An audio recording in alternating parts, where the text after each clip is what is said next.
नमस्कार साथियों, मेरे YouTube चैनल पर शिक्षा विभाग से संबंधित नवीनतम अपडेट्स पाने के लिए सब्सक्राइब कीजिए, बेल आइकन को प्रेस कीजिए और ऑल नोटिफिकेशन को ऑन करके रखें, जिससे नवीनतम अपडेट्स आपके मोबाइल पर तुरंत मिल सके।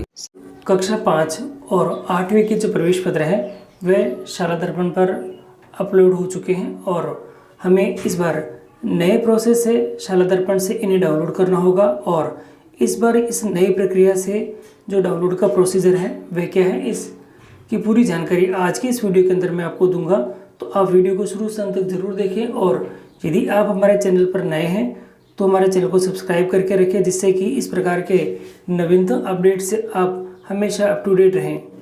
साथियों, इसके लिए सबसे पहले आपको शाला दर्पण के पोर्टल पर आना होगा और यहाँ लॉगिन करना है। लॉगिन के लिए आप आपकी जो NIC ID है वह लिखें, पासवर्ड लिखें और इस प्रकार का कोई एंटर कैप्चा दे रखा होगा, ये यहाँ लिखें और लॉगिन करें। लॉगिन करने के बाद साथियों, लॉगिन करने के बाद हम इस पेज पर आ जाएंगे और यहाँ हर बार तो हम लोग 5वीं और 8वीं जो परीक्षा का सेक्शन होता है इसी के अंदर हम अपने प्रवेश पत्र प्राप्त करते हैं, परंतु इस बार कुछ अलग से पैटर्न है और यहाँ दे रखा है स्टार्ट डेट के अंदर जो मॉड्यूल जो लिस्ट दे रखी है इसी के अंदर दे रखा है प्राथमिक शिक्षा अधिगम स्तर मूल्यांकन कक्षा 5 और प्रारंभिक शिक्षा पूर्णता प्रमाण पत्र परीक्षा 8वीं 2022 के परीक्षार्थियों के प्रवेश पत्र डाउनलोड करने के लिए यहाँ पर क्लिक करें। और ये प्रवेश पत्र के साथ ही जो सेंटर हैं और सेंटर के लिए जो मटेरियल उपलब्ध होता है परीक्षा आयोजन के संबंध में, उसकी जो डाउनलोड की जो पूरी प्रक्रिया है वो भी यहीं पे ही है। यानी जो आवश्यक डाउनलोड्स है यानी जो PDFs होगी वो भी हमें यहीं पर उपलब्ध होगी। तो अब मैं इसी सेक्शन पर क्लिक कर देता हूँ और क्लिक करने के बाद साथियों, क्लिक करने के बाद हम इस नए पोर्टल पर आ चुके हैं और यहाँ देखें तो बिल्कुल न्यू पैटर्न है और यहाँ लिख रखा है ऊपर प्रारंभिक शिक्षा पूर्णता प्रारंभिक शिक्षा अधिगम स्तर मूल्यांकन 5वीं और 8वीं जो बोर्ड के फॉर्म है उनसे संबंधित ही है। और यहाँ दे रखा है बीच में लॉगिन एज स्कूल या एग्ज़ाम सेंटर। अगर आपका विद्यालय है तो आप यहाँ पे लॉगिन कर सकते हैं और यदि आपके विद्यालय के अलावा अगर आपका एग्ज़ाम का सेंटर है तो भी आपके लिए दोनों ही पे जो लॉगिन करने का तरीका यही है। मैं इस ऑप्शन पर क्लिक कर देता हूँ। साथियों, क्लिक करने के बाद हम इस पेज पे आ जाएंगे और यहाँ देखें वापस लॉगिन करना है। यहाँ पे आपको विद्यालय की जो NIC ID है, पासवर्ड है और इस प्रकार का कोई एंटर कैप्चा दे रखा वो लिखकर आपको लॉगिन करना है। मैं वांछित सूचनाएं भरकर लॉगिन कर देता हूँ। साथियों, लॉगिन करने के बाद हम इस पेज पर आ जाएंगे और यहाँ हमारे सामने इस प्रकार की स्क्रीन दिखाई दे रही है। लेफ्ट साइड में हम देखेंगे यहाँ पे ये 3 लाइन्स दे रही है, इसी के ऊपर में क्लिक करना है। मैं क्लिक कर देता हूँ। साथियों, क्लिक करने के बाद आपके सामने इस प्रकार का दिखाई देगा। यहाँ आपको आपके विद्यालय की जो NIC ID है वो लिखी होगी और नीचे एक सेक्शन दे रखा है एग्ज़ाम एक्टिविटी। मुझे इसी के ऊपर क्लिक करना है। एग्ज़ाम एक्टिविटी पर क्लिक करने पर हमारे पास में ये 4 ऑप्शंस आ जाएंगे। पहला दे रखा है exam centre wise attendance sheet. तो साथियों, अगर आपका एग्ज़ाम सेंटर है और उससे संबंधित जो बच्चों की जो उपस्थिति की जो शीट होती है वह डाउनलोड करने के लिए आपको यहाँ क्लिक करना है। और यदि आप विद्यालय आपका स्वयं का विद्यालय या आपका परीक्षा केंद्र है और दोनों ही स्थितियों में आप रोल नंबर की आवंटित सूची देखना चाहते हैं तो आपको इस सेक्शन के ऊपर क्लिक करना है। और एग्ज़ाम सेंटर वाइज जो एडमिट कार्ड है, आपका विद्यालय अगर एग्ज़ाम का जो सेंटर है और उसके ऊपर जो बच्चों की जो एग्ज़ाम से रिलेटेड जो रोल नंबर्स की जो लिस्ट है, एडमिट कार्ड है और वो एडमिट कार्ड के जो डाउनलोड करने का जो लिंक है वह भी इसी के ऊपर यहाँ उपलब्ध है। तो एग्ज़ाम सेंटर पर जितने भी बच्चे हैं उनके सभी के एडमिट कार्ड भी आप यहाँ से डाउनलोड कर सकते हैं। अब आता है चौथा, स्कूल वाइज एडमिट कार्ड। तो साथियों, अगर आपके विद्यालय के बच्चों के एडमिट कार्ड आपको डाउनलोड करने हैं तो आपको यहाँ पर क्लिक करना होगा। मैं इसी के ऊपर क्लिक कर देता हूँ। साथियों, क्लिक करते ही ये सेक्शन हमारे सामने आ चुका है। यहाँ देखिए, यहाँ सेशन है, सेलेक्ट करना होगा। क्लास आप 5th और 8th दोनों में से सेलेक्ट कर सकते हैं। सेशन और सेक्शन जो A है, B है, क्या है और उसके बाद हमें गो करना है। मैं एक एक करके पहले 5th क्लास का निकाल के दिखाता हूँ और ये तीनों ही सेक्शन में भर देता हूँ। ये सेशन आ रखा है और सेशन में 2021-22 दे रखा है। मैं इसे सेलेक्ट कर लेता हूँ। साथियों, ये मैंने सेलेक्ट कर लिया है। सेशन क्लास 5th कर दिए पहले और सेक्शन A कर दिया है और ये गो का जो ऑप्शन दे रखा है इस पर मैं क्लिक कर देता हूँ। साथियों ये गो पे क्लिक करते ही हमारे सामने सीरीज़ नंबर बच्चों की आ चुकी है। यहाँ देखिए ये सीरियल नंबर है और रोल नंबर यहाँ पे आ रखा है। और यहाँ देखिए जो नेम है बच्चे का, फादर का नेम है, और एक्शन पे व्यू देख सकते हैं, यानी बच्चे का जो एडमिट कार्ड है और वह देखना चाहें हम तो यहाँ पे देख सकते हैं। और मैं नीचे स्क्रॉल कर देता हूँ थोड़ा सा। साथियों यहाँ देखेंगे आप थोड़ा नीचे स्क्रॉल करके तो क्रम संख्या देखिए ये 24 बच्चे हैं, 24 ही बच्चे आ चुके हैं। और यहाँ व्यू ऑल का ऑप्शन दे रखा है। अगर आप चाहें कि नहीं आप एक एक करके बच्चों के जो डिटेल्स है वे देखना चाहें तो ये व्यू हर एक का दे रखा है वे कर सकते हैं। और एक साथ ही करना चाहे तो ये व्यू ऑल पे आपको क्लिक करना होगा। मैं इसी पर क्लिक कर देता हूँ। व्यू ऑल पर क्लिक करने के बाद ये बच्चे का एडमिट कार्ड नज़र आ रहा है, ये लिखा हुआ है एडमिट कार्ड है। और प्रिंट का ऑप्शन ये यहाँ आपके सामने अवेलेबल आ रहा है। एक साथ सभी बच्चों की प्रिंट कर सकते हैं।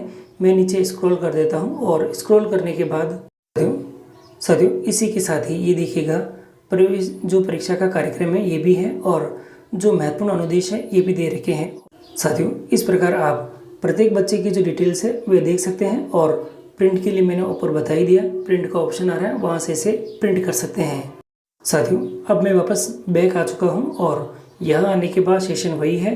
अब मैं कक्षा 5 की जगह पे कक्षा 8 को सेलेक्ट करता हूँ और सेशन ए करके मैं गो करता हूँ। साथियों ये मैंने सेलेक्ट कर लिए हैं। साथियों क्लिक करते ही हम इस पेज पे आ चुके हैं और नीचे स्क्रॉल करता हूँ तो वही है, यानी डिटेल्स वही आ रखी है। और इसी के साथ ही यानी देखेंगे हम लोग यहाँ तो ये SR नंबर है, रोल नंबर है, नेम है, फादर नेम है और एक्शन का बटन दे रखा है। एक एक करके अगर बच्चों की डिटेल है वे देखना चाहे तो आप यहाँ से देख सकते हैं। और मैं नीचे स्क्रॉल कर देता हूँ और यहाँ देखिए व्यू ऑल का ऑप्शन आ रहा है। इसके ऊपर क्लिक करके सभी बच्चों के जो एडमिट कार्ड है वह आप यहाँ से डाउनलोड कर सकते हैं और प्रिंट ले सकते हैं, जैसा 5th क्लास में अपन ने करा था। साथियों क्लिक करते ही ये एडमिट कार्ड आ चुका है, कक्षा 8 का है। और ये इसी के पास ही आप देखेंगे तो प्रिंट ऑल का ऑप्शन भी यहाँ पे अवेलेबल है। यहाँ पे क्लिक करके सभी बच्चों के प्रवेश पत्र आप यहाँ पे डाउनलोड कर सकते हैं। तो इसी के साथ परीक्षा का कार्यक्रम भी इसके साथ ही दे रखा है। नीचे स्क्रॉल कर दें और यहाँ देखें महत्वपूर्ण अनुदेशक भी दे रखे हैं। इन अनुदेशकों को पढ़ाकर बच्चों को जानकारी दे सकते हैं परीक्षा कार्यक्रम के संबंध में। और इस प्रकार एक एक करके आपने देखा कि हमने कक्षा 5वीं और 8वीं के जो प्रवेश पत्र हैं वह डाउनलोड करे हैं और उनकी प्रिंट भी हमने लेने का तरीका आपको बता दिया है। आपको जो प्रिंट है वह किस प्रकार से लेनी है ये भी आपको पूरी जानकारी मिल चुकी है। तो साथियों ये कंप्लीट प्रोसेस है। अब मैं आपको जो अदर डिटेल्स है, अगर आपका परीक्षा का सेंटर है तो वो जो कार्यक्रम है और उससे संबंधित जो प्रपत्र और जो अलग से PDF की जो डिटेल्स आई हुई है, जैसे कि परीक्षा केंद्र पर अलॉटमेंट जो बच्चे हैं उनके जो साइन के लिए आपको जो उपस्थिति पत्रक है वह किस प्रकार से डाउनलोड करना पड़ेगा और अन्य जो चीज़ें हैं उन सभी के बारे में अब दिखा देता हूँ। साथियों बैक आने के बाद आप यहाँ वापस देखें। अब आपको अगर exam centre wise attendance sheet निकालनी है तो आप यहाँ से निकाल सकते हैं। और मुझे निकालनी है तो मैं यहाँ पे क्लिक कर देता हूँ। यहाँ वापस एग्ज़ाम जो एक्टिविटी है इसके ऊपर ही क्लिक करना है। और क्लिक करने के बाद आप यहाँ देखें तो हमारे पास में सेशन है और जो क्लास है वह सेलेक्ट करनी है। अगर आपके विद्यालय में 5वीं का सेंटर है तो 5वीं करें और 8वीं का है तो 8वीं करें। और ये जो गो का सेक्शन है इसके ऊपर आप क्लिक करें। साथियों गो करते ही देखिएगा यहाँ अब हमारे पास में डिटेल्स आ चुकी है और ये कुछ इस प्रकार से है। परीक्षा केंद्र का नाम, सीरियल नंबर और रोल नंबर यहाँ दिखाई देंगे आपको। और जो परीक्षा केंद्र है वह यहाँ दिखाई दे रहा है। परीक्षा केंद्र का जो कोड है वो यहाँ दिखाई दे रहा है। परीक्षार्थी का नाम, परीक्षा का जो फोटो है परीक्षार्थी का उसके हस्ताक्षर है और परीक्षार्थी के संबंध में हस्ताक्षर है, उसके साथ जो सब्जेक्ट वाइज जो डेट है वह दे रखी है। और तृतीय भाषा आपके पास में यहाँ भी दे रखी है। आप एक एक करके इन सभी बच्चों की डिटेल आप यहाँ पे देख सकते हैं। साथियों एक एक करके मैं सभी को स्क्रॉल करके देख लेता हूँ। और नीचे यहाँ पे आपके पास में ऑप्शंस आ चुका है हस्ताक्षर वीक्षक। इस पत्र में किसी पेज पर यदि 2 कक्षों के परीक्षार्थी का विवरण प्रिंट है तो दोनों कक्षों के वीक्षक का हस्ताक्षर आपको यहाँ पे करवाने हैं और इसी की प्रिंट आपको लेके जो परीक्षा केंद्र के ऊपर रखनी है और एग्ज़ाम के दिन आपके साइन करवाने हैं। और ये एक महत्वपूर्ण दस्तावेज है, इसकी प्रिंट लेकर आप आपके विद्यालय में रखें। साथियों, अब मैं आपको जो दूसरा सेक्शन है यहाँ दे रखा है, परीक्षा केंद्र जो रोल नंबर आवंटित है उसकी सूची देखने के लिए करता हूँ। तो जैसे उसके ऊपर क्लिक करूँगा तो आपके सामने ये मैसेज आ चुका है और ऊपर लिखा हुआ आ रहा है विद्यालय या परीक्षा केंद्र वार रोल नंबर आवंटन की सूची है। सेशन और क्लास 50 और 8 दोनों सेलेक्ट कर सकते हैं। अब दो टाइप है, अगर आपके विद्यालय का एग्ज़ाम का सेंटर है तो यहाँ से सेलेक्ट करें, और स्कूल वाइज देखना है तो आपको यहाँ पे करना है। सबसे पहले मैं स्कूल वाइज देख लेता हूँ और गो पे क्लिक करता हूँ। साथियों, स्कूल वाइज सेलेक्ट करते ही मैं गो पे करता हूँ और ये डिटेल्स मेरे विद्यालय के जो बच्चे हैं उनकी डिटेल मेरे सामने स्क्रीन पे आ चुकी है। एक एक करके मैं सभी की डिटेल को नोट कर लेता हूँ। एक एक करके आप सभी बच्चों की जो डिटेल है वह देख लें। और मेरे विद्यालय में 24 बच्चे हैं तो मैंने इन सभी बच्चों की संख्या के अकॉर्डिंग सभी की मैचिंग कर ली है और डिटेल्स यहाँ पे चेक कर ली है। साथियों, अब मैं यहाँ पे जो विद्यालय और परीक्षा केंद्र वार जो रोल नंबर आवंटन है वह देख लेता हूँ। सेशन क्लास सेलेक्ट कर ली है, एग्ज़ाम सेंटर वाइज करता हूँ और ये गो का ऑप्शन है, इस पर मैं क्लिक कर देता हूँ। साथियों, ये गो के ऊपर मैंने सेलेक्ट कर लिया है और इसके बाद यहाँ मेरे सेंटर पर जितने भी बच्चे हैं उनकी डिटेल मैं यहाँ पे देख पा रहा हूँ और कौन कौन से विद्यालय के बच्चे किनको कौन कौन सा रोल नंबर अलॉटमेंट है ये भी यहाँ पे क्लियर नज़र आ रहा है। एक एक करके मैं सभी डिटेल चेक कर लेता हूँ और जितने बच्चे मेरे सेंटर पे हैं वह है या नहीं वह मैं यहाँ पे चेक कर सकता हूँ। और इस प्रकार हम देख रहे हैं कि ये सभी डिटेल हमने एक एक करके देख ली है। तो बहुत आसानी से ये सारी प्रक्रिया मैंने आपको बता दी, जानकारी दे दी है और किस प्रकार से ये सभी कार्य करने हैं मैंने आपको बता दिया है। फिर भी कोई समस्या हो तो आप मुझे कमेंट कर सकते हैं, कमेंट का जवाब मैं शीघ्र देने की कोशिश करूँगा। और वीडियो अगर आपको अच्छा लगा है तो लाइक कीजिएगा और हमारे चैनल को सब्सक्राइब कीजिएगा और अपने मित्रों को शेयर करना ना भूलें।